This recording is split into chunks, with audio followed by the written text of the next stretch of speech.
Check, check, 1, 2. Check, check.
Hello.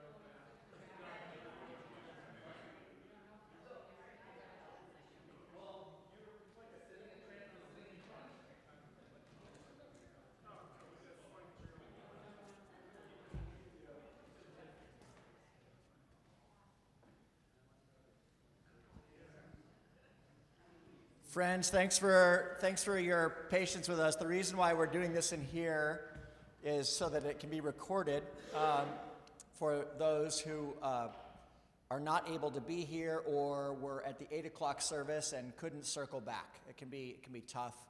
It's actually a life-threatening condition to go to church twice in a day. You got to be careful.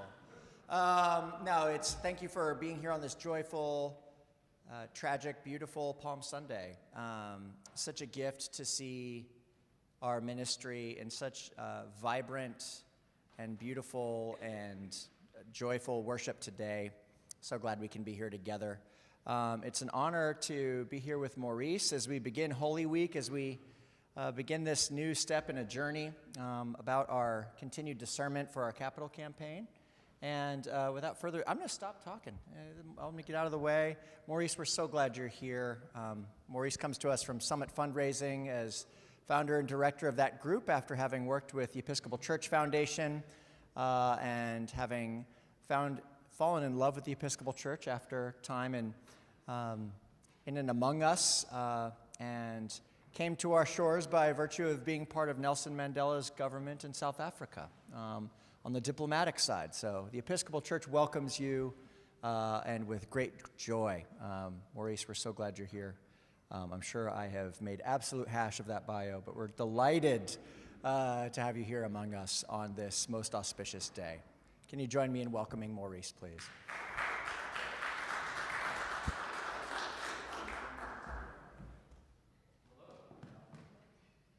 There we go. Good morning. It's a joy to be here.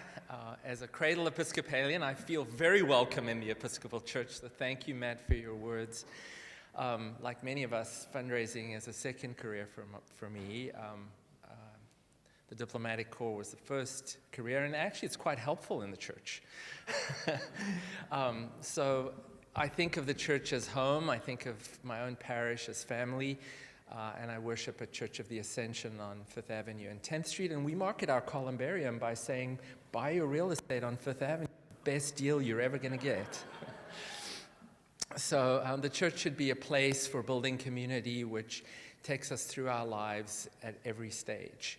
And a capital campaign is something that churches don't always do on a regular basis, but it should also be an opportunity for deepening our ministry, looking to the future, and celebrating the many, many blessings that God has given us.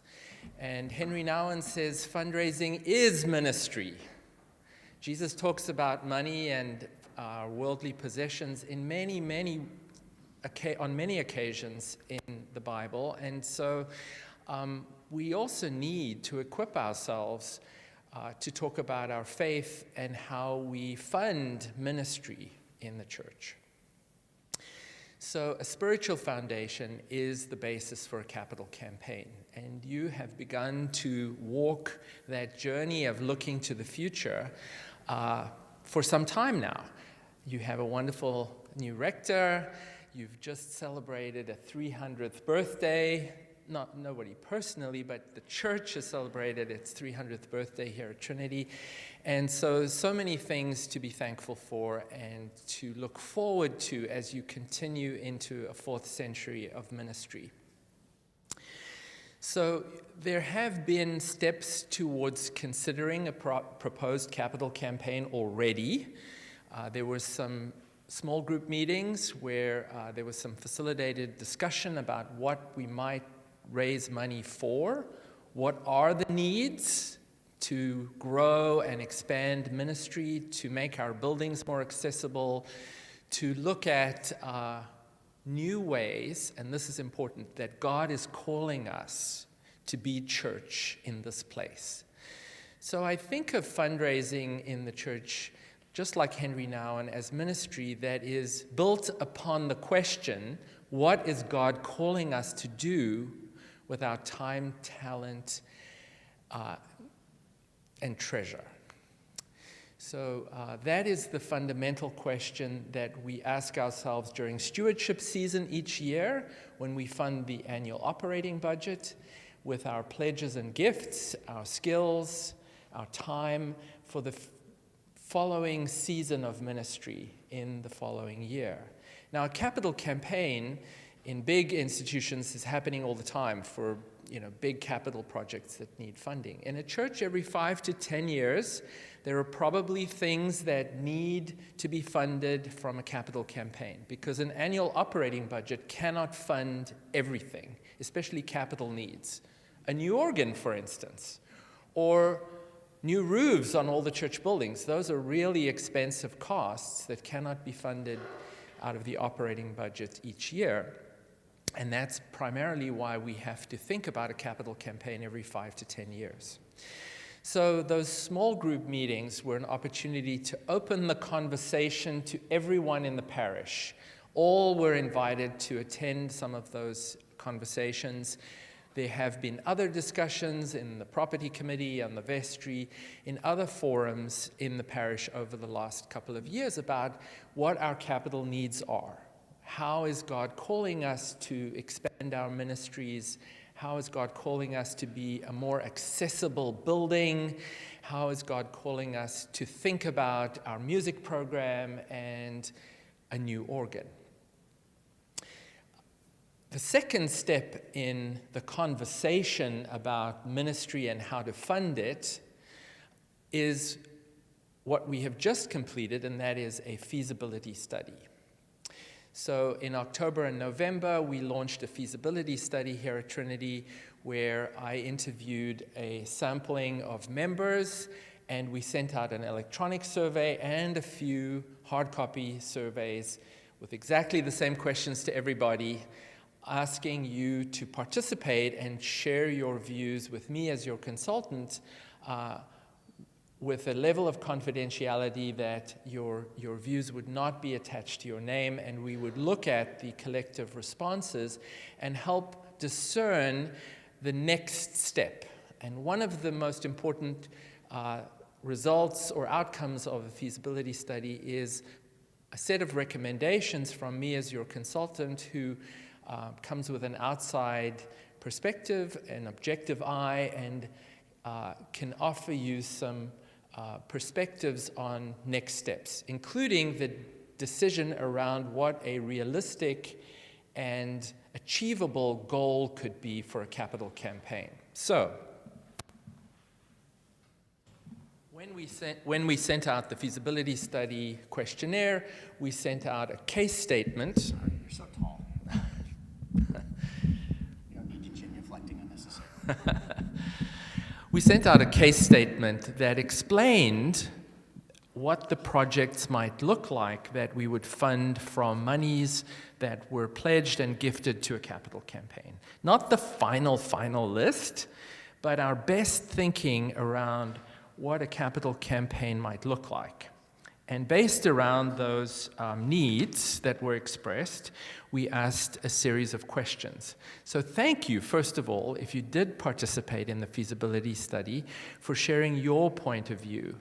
And so we've added everybody's responses together and come back with a few statistics, a few assessments of trends, and I've made some recommendations to the vestry, and I've already had a conversation with the vestry, and they thought it was a really good idea if I also spoke with people in the congregation, which is something I enjoy, and I would welcome in a moment questions that you might have after I've explained some of the most important findings that came out of the feasibility study. So I'm not going to cover every single finding or outcome or result of the 22 questions that were asked in the feasibility study, but I do want to give you some highlights. So we sent out feasibility study materials to 319 households in the parish. That also includes the 24 interviews that I conducted. The response rate to the feasibility study was 27%, and I think that lends the feasibility study results credibility. If any of you know anything about survey research, it's hard to get people to respond, especially if it's a sort of cold call type of, or cold research. So church is a relational organization. We know each other. We see each other in church. We chat at coffee hours. So there's opportunity to remind people. And I want to applaud the team that I was working with, the planning team, for reminding you all to respond to the feasibility study, because this is a good result, a very good response rate for a church of your size. Smaller churches sometimes have a higher response rate because you can buttonhole somebody because you know them all because they're a small number of people in a small church. You're a kind of medium-sized, creeping up to larger-sized church. May that trend continue, God willing. And so I think a 27% response rate is fantastic, and is right there on the median of churches for your size, based on the 14 years of experience I've had doing capital campaign fundraising and almost 100 feasibility studies by this point. So we tested in the feasibility study whether there is enough support to support a goal for the capital campaign of $2.5 million. Now, what's extraordinary about Trinity is, yes, many of my clients are not able to fund all of the needs on their project list. And my recommendation is that you can secure, and my reputation's on the line here too, you can successfully move ahead with a primary goal for your capital campaign of $2.25 million with a stretch goal of 2.5, meaning all of the projects that were described in the feasibility study case statement could be funded if you reach your challenge goal. So the primary goal is a goal that needs to be absolutely realistic, and barring a cataclysmic event that destroys the morale of the congregation or something, I am very confident that you can reach a primary goal of $2.25 million. Now, capital campaign allows donors to pay in their gift over 3 years. That's one of the big differences between a capital campaign and your annual pledge. And that also begs the question, well, what about my annual pledge? So I just want to say briefly that this is messaging we're going to repeat to people in the parish, that we are asking for you to prayerfully consider whether you are able to make a second gift without robbing Peter to pay Paul, and maintain your annual pledge level. And only if you're able to give that second gift at whatever level, we want to say thank you. So your second gift would be to the capital campaign payable over 3 years at whatever gift level you are able to support. A lot of small gifts add up to a big number. Small, medium, and large gifts are really valuable. And in a church, when we think about being a community and being in this together, participation in the campaign is something we want to really encourage at whatever level. I've had kids in Sunday school give $1. You are counted and important. And isn't it fantastic if kids want to give their pocket money? Or Venmo money? That would be great. So that all contributes to the sense of collectively being able to reach as high as possible in achieving your goal. Now, I want to talk in a moment about our projects, but I also want to say that there was another statistic that's really helpful that comes out of the feasibility study. 96% of people said they would support the church moving ahead with a capital campaign. They might have had some questions. Why do we need to renovate the kitchen? Didn't we just renovate the kitchen? I heard that a few times. Or what needs to be changed in the parish hall? What enhancements do we need there? So continued communication about the latest design on the new organ, or what actually needs to be changed in the kitchen, are things that need to continue, and we need to make sure that people have all the information they need when they think about what's important and what we plan to fund in a capital campaign. But for a moment, the place I want to start when talking about the projects is the organ. Because just before we started the feasibility study, a miracle happened. And that was an anonymous gift of $2 million to fully fund the design and building of an organ that would replace the instrument here in the front of the church. Hallelujah! Isn't that an answer to prayer? So that is huge. It is encouraging to everyone else to step up and fund the other projects, and the other projects can now be the focus of the capital campaign. However, there is a cost to installing a new instrument. So the cost of designing and building it is covered, but there is a cost of roughly $300,000 to install the new organ that has to be paid for from the capital campaign. So we've taken off the table, to a large extent, this huge cost of a new organ, this anonymous donation. I think the battery is dying, right? So I can hold that. We are a people of resurrection. Good. Amen. Thank you, Matt. So the folks who had reservations about the cost of the organ can breathe a sigh of relief.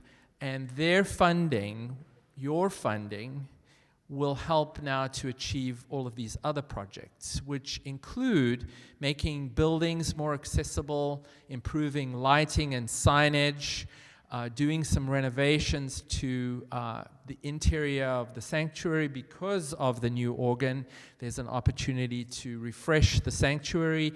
And I think that also is information that is still, we don't know the color that we're going to paint, but that kind of detail will come over time. I think the concept here is we have a vision for the capital campaign. And that vision has started to take shape, and the feasibility study affirms that the parish supports moving ahead with that vision. The last statistic I'll mention is 22% of the people who responded to the feasibility study said, we want to help. We may not want to ask for money, but we want to help. So we have a volunteer base of people who said, you know, if we have time and if you can use our skills, we're happy to help. So thank you to all of you who, I'm not looking at anyone in particular, Lisa, but thank you for volunteering to help implement a capital campaign. I'm here to provide best practices to help put a process in place that will be successful. A successful capital campaign is the only kind of campaign I want you to have. And I think that the project list will now be refined, and there's one more project I want to talk about, and then we will move into the solicitation phase where we will ask people to make a financial pledge or gift to the campaign, payable over 3 years at intervals of your choosing. The final project that I want to reference is if you have new programs or growing programs, you need to have enough staff to run those programs. So as the case statement mentioned in the feasibility study, there is money in the capital campaign that will help programs to flourish here at Trinity. And the goal is that over the next 5 years, the money to pay for enhanced additional staffing will slowly be funded out of the operating budget, and that this initial amount that is dedicated to funding programs and the staffing of programs in the from the capital campaign will be a bridge that will help the church afford the needed staffing levels that will sustain and grow those programs that have been initiated, some long-standing, some recent growth and new programs. So the staffing and program needs are things that can be funded in a capital campaign, especially in growing churches. And I think that some people view money that goes to staffing as something that should come from the operating budget. So I want to just address that by saying the funding is for the programs, and the programs require staff if they're going to happen. And so, and sometimes equipment as well. If you're starting a soup kitchen, you need cooking equipment or renovated kitchens, so, or facilities that are accessible so the people you serve can get into the building. So I think that some appreciation for the link between growth and the necessity to have staffing that can sustain that growth. Matt is amazing. Matt can't do everything. Kathy is amazing. She can't do everything. So I think it's helpful that the vestry has been forward and thinking enough to recognize that, and that your current staff is not going to be burned out because there aren't enough hands to do all of the work. Isn't that a blessing? You know, to think that you have programs that people want, and now you have to keep up with how to staff them. I think that the balance of what I have to say is just a few more remarks about next steps.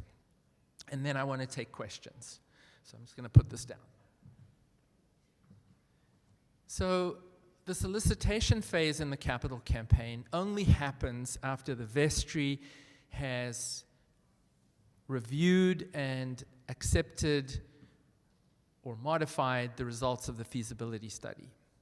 So my understanding, Matt, correct me if I'm wrong, is the vestry is on board with moving ahead with a capital campaign. And the vestry is comfortable using me as your consultant to help make sure that we raise as much money as possible to fund the projects that will be described in the capital campaign brochure.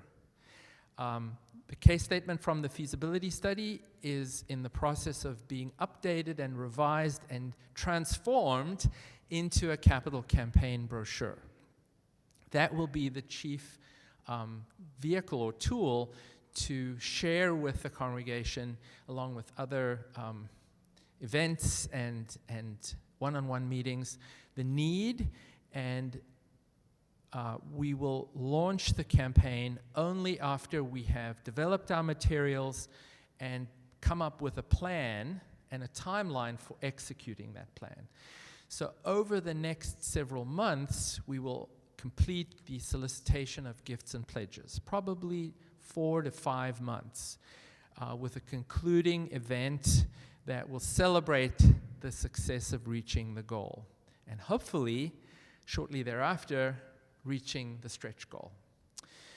So that's the process, and we will be inviting everyone in the congregation. We can't speak with everybody at the same time, but over those few months, we will reach out to everybody and remind you that all are welcome to participate and make a gift to the campaign, regardless of how much you're able to give. So thank you in advance for your generosity, and thank you so much for your attention this afternoon. It's just turned noon. I'd like to open the floor to questions and offer Lisa and Matt the opportunity if you want to say anything additional, either before or during question time. Lisa's looking at me like, don't do it, Matt. I just want to thank Lisa as well. Forgive me for not introducing you earlier, Lisa, but Lisa and Chris Smith are our co-chairs for this adventure, and with our vestry support of our wardens and our treasurer and all the folks who help make all this come true. I want to thank you for the work of wrangling stray cats like myself to get to all the Zoom calls that have brought us to this place. So Maurice, thank you for clarifying about kind of where we are and where we hope to go. Yeah, I'm happy to be the runner with the microphone if you have questions. I'll come to you. Just raise your hand and you can make me sweat.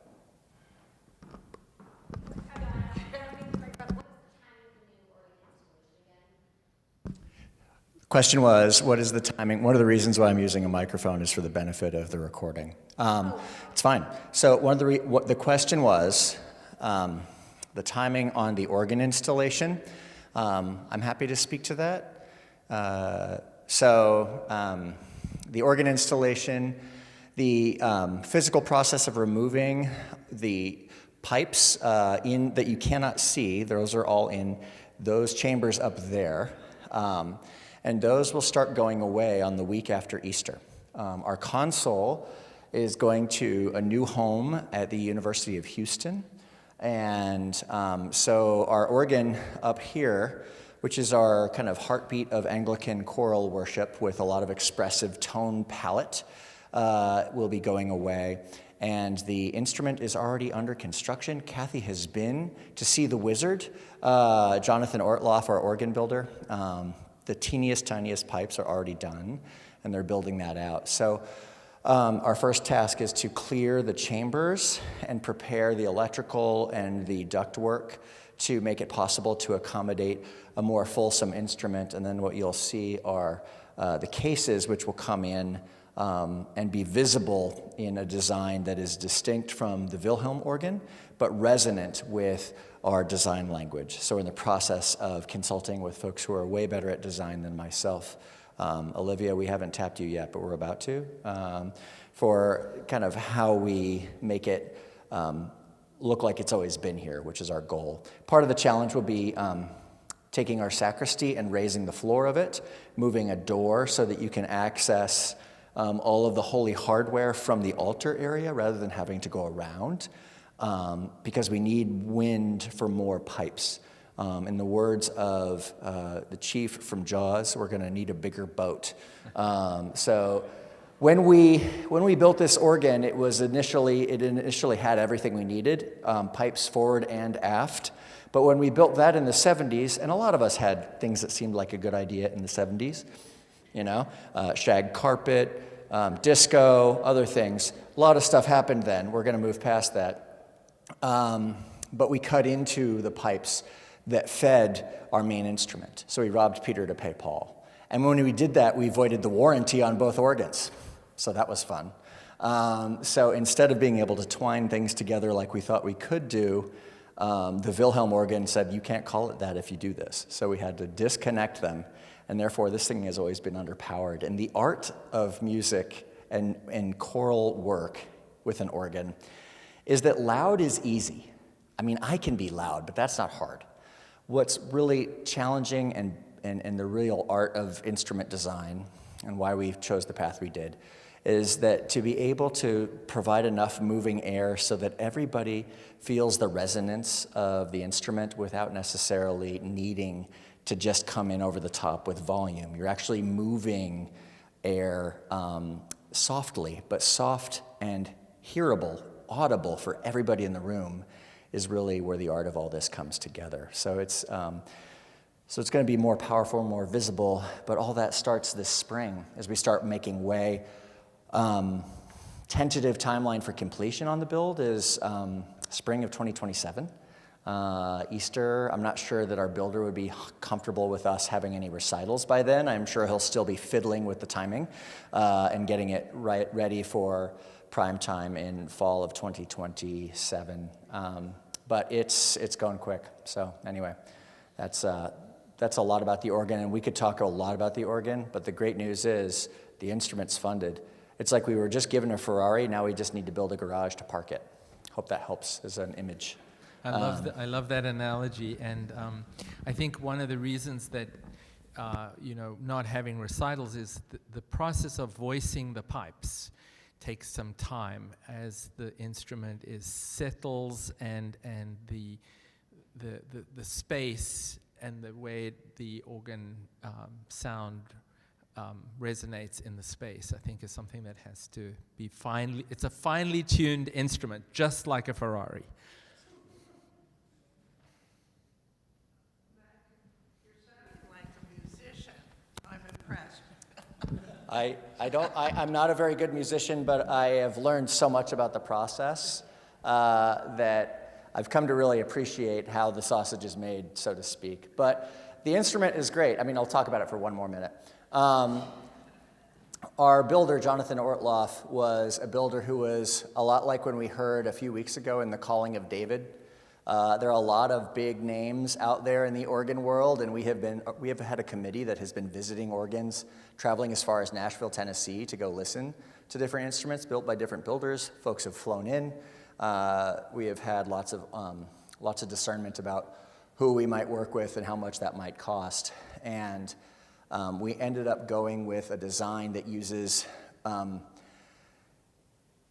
methodology that uses the most sustainable approach to organ maintenance. The thing that got us with this instrument is that we built, kind of like a Ferrari, very high-end instrument, but it takes a lot of effort to maintain. It's kind of like, how many of us have ever gotten a cheap boat?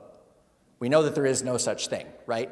But the minute you get it, you have to work on it. And the thing with this organ was there's so much die-cut leather that needed to be fit for every single pipe as the armatures to play every note, that the labor on replacing all that leather and all the pipes that have collapsed under their own weight because they're a lead tin alloy, softer metals, it just became just as much as, just like many things in our life. If you've ever tried to get a fridge fixed, you recognize that your service person is going to say it's just cheaper to buy a fresh one. And to have that custom fit for our space is really where we are. But we have Robert has actually a classmate from Eastman School of Music, and Robert actually, during his student worker job, was to go and work on organs with Jonathan Ortloff, our organ builder and designer. He grew up in music, working on organs, designing them, building them, with other builders, went to get his MFA at least, if not his PhD in this work. But the engineering and the craftsmanship of making this happen has yielded a beautiful process where we have alloys and metal that are rolled and stamped in Connecticut. So you have Connecticut pipes, New England timber. We have a pipe builder from Harrison & Harrison in England, which is the best organ maker in the world right now, who's come to work with Jonathan in Needham, Massachusetts. So we have a builder who lives on our coast, can get to us within half a day's drive, and is sourcing materials from our part of the world with metal made right here in Connecticut, with a design that instead of using tons of leather is more like, it's called a slider stop system, and so it's metal sliding blocks, almost if you imagine like a slide whistle or anything where you can kind of change the pitch of an instrument. I won't say trombones because we're talking about sacred instruments. Trombones are not that. But, sorry, I was a trumpet player.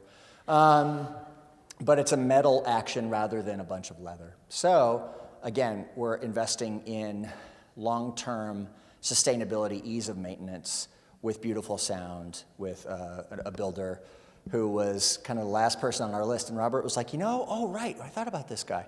And of course, it was the right fit. So it's been really beautiful.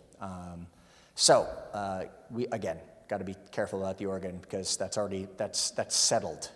But what I love about the way our donors stepped forward was that they said, in all this talk about campaigns, organs are controversial, they're polarizing, not everybody cares, a lot of people don't want one, a lot of people don't think we should use it. We know we need one, and we know they're controversial, so we're just going to take this off the map and put it over here so it's done, so that you can focus on other things, like accessibility, like the mission of the campus, the mission of our programs, and how that aligns with the mission of God. That's the hard work to do. Vestries and property committees, we love talking about the stuff we can see and touch, right? Because that's the easy part. The hard part is discerning what is the will of God, and how does that call us to be in community in a certain way, and to spend our effort and our time and treasure to help realize that dream. So now we have the deeper work to really sift through those things that are higher and lower priorities. We threw kitchen stuff out there because we love to eat, we love to cook, we love to serve food in other places like in Bridgeport. We thought maybe we could host more of that. Turns out we've got a great kitchen and it's fine enough that we don't need to mess with that right now. We're tabling that, right? But we're focusing on other areas. I think we're tabling that. Forgive me for overspeaking. But that's some of the conversation now is really evolving around getting our campus set up for success so that everybody, whether young or in their midlife or later in years, when you need wheels again, you're not just pushing your scooter up from the green, but you might be in on a walker or in a wheelchair, for everybody to participate in our common life together indoors on campus. That's not quite possible yet, and we want to get there. So that's one of our goals. So we're in the conversation with some architects and that sort of thing. But yes, thanks, Maurice. Thank you, Matt. Maurice has been beautiful in wrangling me to keep us on schedule. I just want to say I have been to Jonathan Ortloff's studio, and it's a hive of activity, and I had heard about him before, so I was happy to say, I've heard one of his instruments installed at Episcopal Church in Cape Elizabeth, Maine, and it sounds and looks beautiful. Absolutely. We've been on some fun field trips, not only to Maine, but also to Williamstown, Mass. And I was at the Episcopal Parish Network with both of those rectors, and we took a selfie and sent it to Jonathan, and it was great. So David and Judy's son, Paul, has actually bought a place in Williamstown, and I said, oh, you should go check out this organ we're thinking of cloning. So anyway, it'll be fun to kind of get them connected. Yes, Peggy. You may have already addressed this. There was a time that I had to book out here for just a few minutes. But I was wondering if any of the programs that you reviewed, or if all of those programs are going to focus on being environmentally friendly and climate and all those kinds of issues. We've been facing a winter like we've never. Well, we've had them before, but not like this for a few years. And I just know that there's a bunch of people and a bunch of little kids downstairs that will take over the future. I am going to die, I know that. But I don't want to leave this world in a place where we leave it worse off than I grew up in for all those little kids that we have in our programs. So I will give you a general perspective, and then Matt and Lisa might want to add something. Good stewardship includes making sure that we are stewards of creation. And so I think that I always encourage my clients to think that issue through, and finding the right providers at an affordable price is the challenge. So, Matt, I don't know if you want to add anything. Absolutely. I think that's always part when we make capital decisions about air handlers or our lighting. There's a lot that we can bake in terms of our approach to sustainability, and how we think about resourcing ourselves to be able to practice what we preach, right? We, in our great litany, and in our litany of penitence, we recognize that we've been called to care for creation, and we often fall short of that goal. And so part of our goal as Christian formation for people of all ages, which is one of the areas programmatically, what we're focusing on is mostly on the formation side of the ledger, helping to expand our ministries for children and youth, helping equip them with a sense of where care of creation fits into God's plan for creation and God's redemption of all the ways in which we have screwed that up through Jesus, calling us into action in love now by the power of the Holy Spirit. So embodying right relationship with God, ourselves, each other, the planet, as part of our living into the name of Trinity, which is God in unity relationship. So thinking about that is a big piece of it. The issue with a lot of the challenges we run into with our ancient space is that sometimes finding the latest, greatest technology for air handlers and that sort of thing takes big swings at our operating budget. But we have to account for how we handle creation every single year with our parochial report that goes back to our diocese and to our national church. So we're constantly being asked to take an audit of how we are walking the talk. We're equipping people to love and serve their planet as well. But yeah, point taken. That's work we can continue doing.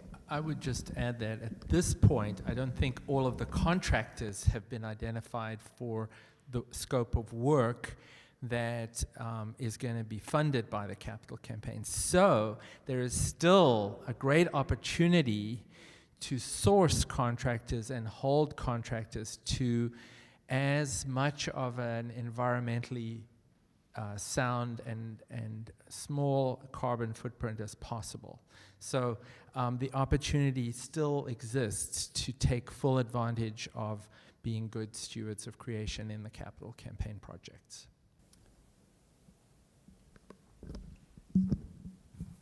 This is not a question, it's just a thank you.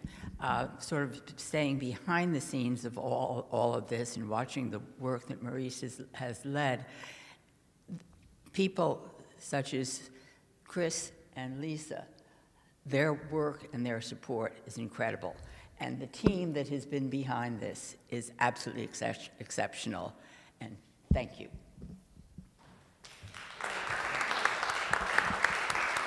And that team is growing, so if you'd rather enlist than get drafted, we'll talk to you later. Bill, oh, thanks. Getting my steps in. So this may have already been talked about, but has there been a goal set for the total amount of funding for the capital campaign? So my expectation is that please go ahead. Go ahead. The vestry, to my knowledge, has approved a $2,250,000 primary goal for the campaign, with a challenge goal if we can get it to $2.5 million.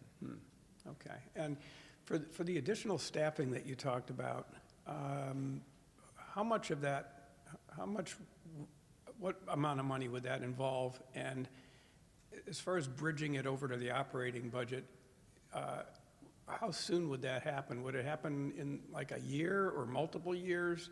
And then is there some sort of a growth assumption of the parish that's involved to be able to to kind of fund the operating budget to handle that? So what we said in the case statement for the feasibility study, that expanded ministries, which is largely the place where the staffing costs would come in, would be $500,000. And what we said in the case statement that everybody received was that over a period of 5 years, those staffing costs would be slowly integrated into the annual operating budget.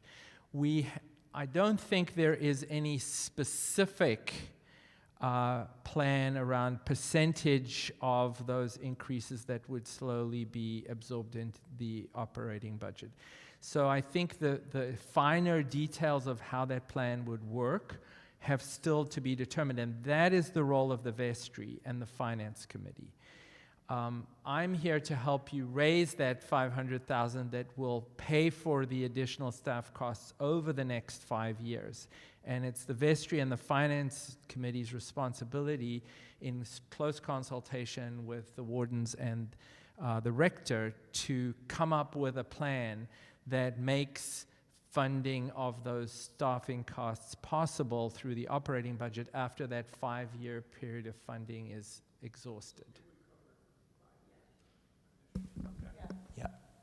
Yep, and what we're looking to do at this moment in time, we're very happy with the team we've got, and what we're hoping to do is go deeper rather than wider. We're not seeking to add names to our org chart, we're seeking to more fully support the ones who are here. One of the challenges in the church marketplace is it is really hard to find such an excellent associate rector as we have in Kathy.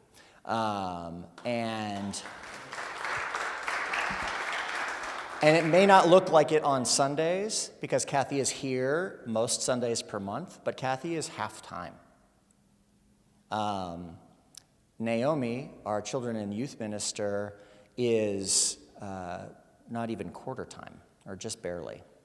And what we're seeking to do as we invest in ourselves in the areas where we are already growing, especially among our children and youth, is to help think strategically about how we can invest and continue supporting growing ministries so that we don't plateau too early and start running into issues like we had today. Today was a great case study, actually. This morning, we had a wonderful problem. We had a nursery full of small children. And the high school kid who is supposed to be the second person to help out Lisa, our professional babysitter, called out again. Sunday mornings, kind of tough to get a high school kid here. I'm amazed that we had kids for the Passion Play. So Naomi had to leave the youth ministry role she had here supporting our young people to go and cover the outage downstairs. That's what leadership looks like. Sometimes we plunge toilets, sometimes we watch kids, sometimes we move chairs, hopefully not in that order. But that's how it happens, right? But the challenge is Naomi, we have to buy her time from her full-time job in a daycare in Stamford. She only gives us one night a week, plus Sundays. So a lot of what we see in the workaday life of this place looks like we've got a lot of depth, when what we have is a really thin coverage for any skiers out there. You know, it's like just like that little bit of powder over some rocks. And we're hoping to put a better base down so that we can move more freely. So that's kind of where we're headed in general. Hope that helps. Clarissa, I'm coming to you, but yeah. Sorry. With regard to Naomi's role, or whoever fills that role, what would you like to have? Like double that time or 3 times? What would it be? Great question. Yeah. Oh, hey, Jinx. No, not Jinx. We want you to be able to talk. Maurice, do you want to take that one? No. Please. So we would like to grow at the rate we need to grow without overshooting or undercooking it. And what we have tentatively is a plan where I think I can share this. Naomi is in the process of discerning how to come and live up here rather than down in Stamford and having to fight traffic with everybody else on 95 to get to youth group on time. We're seeking to house Naomi in the rectory apartment, which is a particularly niche housing arrangement. You have to love church a lot to want to share a wall with your boss. I know it. I've done it.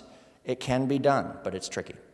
But we are seeking to bring Naomi up to the rectory apartment. She's in conversations with the nursery school, actually, at this time, about continuing her vocation as a nursery school teacher. She's just gotten her early childhood lead teacher certification and would like to continue doing that. So right now, we're feathering her in with plans in the works, and again, nothing has been signed, and I shouldn't even be saying this, but here we are. I'm just trusting that it's going to work out. My attorneys may not like this.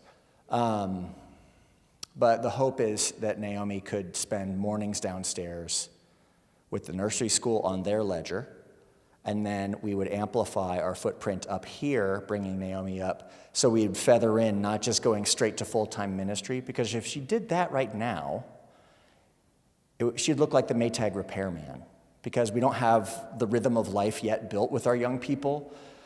For her to just sit here and do children and youth ministry for kids who aren't here yet. They're at lacrosse or whatever. But what we're hoping to do is build in more nights a week, more time in the afternoons to go deeper, to connect more, to plan mission trips, to plan vacation Bible school, to help make those arrangements in background so that we can grow our program and create a more Monday through Friday ministry rather than just Sunday, Monday. So it's a growth curve that we're investing in.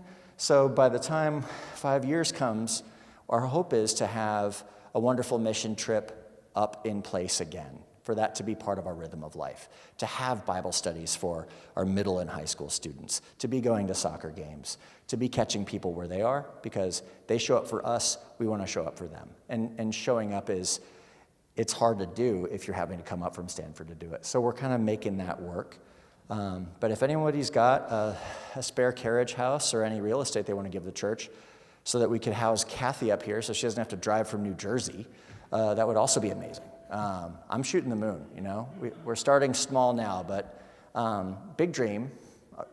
And one of the challenges our neighbors down the street are going to face as well. Some of our neighboring congregations, many of them, have 2 clergy people living in one house, which is a big deal.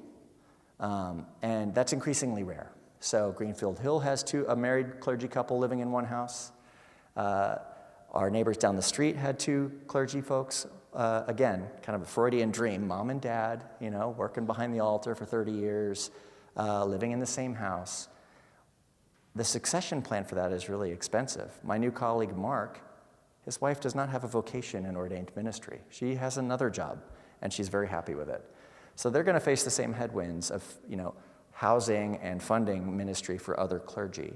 And to be able to live close enough to be effective with in-person connection, it's kind of hard to get a house here in Southport, which is why the Perrys were so wise to deed their house to us for clerical use, so that we couldn't sell it if we wanted to, without giving it back to the family if we weren't going to use it for clerical use. So that's kind of, you know, big dream. I would love for us to have a beachhead where we had more, some of those built-in costs that would make things really expensive eventually be more sustainable over time.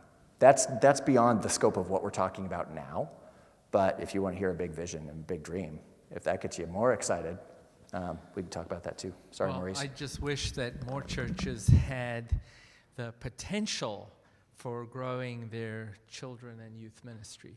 What a fantastic challenge or problem to face. Are there any final questions for me? Well, that partly is dependent on how... Question for the live stream was, when will the brochure come out? All right. The answer to that is dependent on how quickly the property committee and the vestry are comfortable with the scope and definition of the project, each of the projects. So is the kitchen part of the capital campaign or not? If we're going to do something to the kitchen, what is it that we're going to do? We need to be able to say we're going to fund the kitchen, or no, we're not going to fund the kitchen because it's fine. So, and these issues around describing how new staffing will look, I thought Matt gave a fantastic answer, and thank you for your transparency. And, you know, pray, folks, pray. Prayer changes lives, and this campaign is going to succeed from a grounding in prayer. So these are wonderful, you know, growth opportunities, and we need to be able to say in the campaign brochure exactly what we will fund. And then when we reach the challenge goal, or when we reach the challenge goal, then we pay for exactly what we said we would pay for. So before we create a brochure, we need to have certainty about what we're going to fund. Thank you so much for the opportunity. I really love the questions. Thank you for your attention. Thank you, Maurice, and thank you all for your attention. And one of the areas we didn't talk about a lot today was accessibility, but we are in the process of talking with an architect and investing in at least potential plans for what it could look like to affect some changes that would resonate with the design language of our campus and connect our spaces so that you don't need to, like E.T. in the bicycle, try to fly off the cliff like 3 steps to get to the parish hall, or to have to trudge out in the rain to get to the coffee hour after being in church. So lots of good stuff ongoing, and Maurice, thank you for your ministry and helping churches take on the challenging and beautiful opportunities we have to be church in this time that most needs the gospel. So thank you.